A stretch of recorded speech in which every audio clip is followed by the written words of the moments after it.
Welcome to the European Parliamentary Research Service podcasts. In this podcast, we'll talk about how to ensure greater strategic autonomy for the European industry. We'll analyse its weaknesses and strengths in the light of new geopolitical challenges and look at EU responses. Stay with us. Achieving Europe's twin green and digital transitions requires a strong, innovative and more autonomous industrial sector. And while European industry has many strengths, it is, for instance, a global green tech leader, it also has weaknesses. It is highly dependent on critical raw materials from third countries. It's lagged behind in strategic sectors like batteries, and it suffers from insufficient research and development funding, market fragmentation, and lack of skills. So, boosting the strategic autonomy of EU industry means addressing all these issues and reducing dependencies from third countries. That's right, but COVID-19 has shown us just how interdependent and vulnerable our economies and supply chains are. Another pandemic, a natural disaster or political crisis such as the war in Ukraine may disrupt entire global value chains again. So a mix of domestic and external policy actions will be necessary to secure more autonomy. It's against this background that in March 2020, the European Commission adopted a new industrial strategy to make EU industry more competitive globally and to reinforce its industrial and strategic autonomy. The strategy was reviewed in May 2021 to factor in the impacts of the pandemic. But securing and diversifying supply of critical raw materials remains one of the top priorities. Here's Commissioner Maroš Šefčovič. We need to ensure a secure and sustainable supply of raw materials to meet the needs of clean and digital technologies, including in health sector and space and defense industries. And we have to avoid them competing with each other for finite resources. To achieve this, the European Commission identified over 130 products and raw materials used in sensitive ecosystems on which the EU is highly dependent, mainly in energy-intensive and health sectors. And technologies identified as strategic for Europe's industrial future range from active pharmaceutical ingredients, batteries, cloud and edge computing and cybersecurity to hydrogen, IT software, solar panels, raw materials, and semiconductors.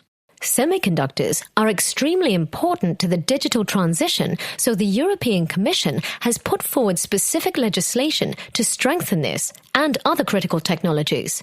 Let's hear Guillaume Ragonard from the European Parliamentary Research Service. Chips are the engines of the digital transition. The share of Europe in global fabrication capacity has declined since the 90s and today reaches only 8%. For the most advanced chips, all production is located outside Europe. Worldwide, the major producing regions are all reinforcing their chips ecosystems. With the CHIPS Act, the EU is willing to reduce its dependencies and also to become a leader in the chips industry of the future. And batteries are another key sector. In December 2020, the European Commission proposed a new regulation to enhance circularity and the recovery of important raw materials for reuse in new batteries, and measures to decarbonize gas markets, promote hydrogen and reduce methane emissions followed in December 2021. The European Commission is also supporting new industrial alliances in key industrial sectors and value chains, as well as projects of common interest in sectors such as microelectronics and batteries. But all this costs money. So which funds are being used? Well, there's a wide range of EU programs offering funding to improve the strategic autonomy of EU industry, such as the Recovery and Resilience Facility within Next Generation EU or more targeted funding programs such as Horizon Europe and the European Defence Fund, among others. Now, let's look at what can be done at an international level. Stay with us. Truth is, there's a lot that can be done at the international level. For example, better integrating EU companies in international value chains, influencing global standards, or developing mutual conformity assessments to facilitate trade. Here's Marcin Szczepanski from the European Parliamentary Research Service. Moreover, the EU started to form strategic partnerships with resource-rich countries such as Canada and Ukraine. and launched 6 pilot projects with African countries.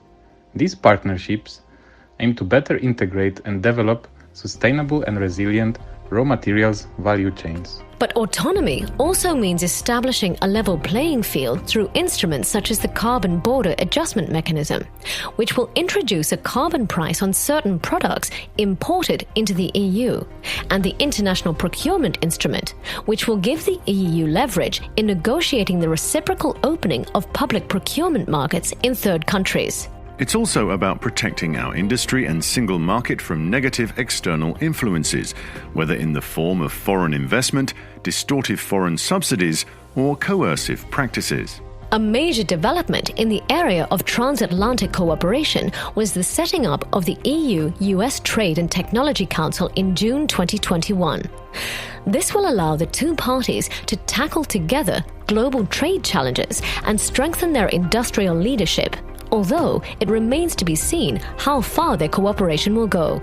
Let's not forget that EU industrial policy is defined and implemented at both EU and member state level, and the EU lacks strong competencies in some areas crucial to the digital transformation of industry.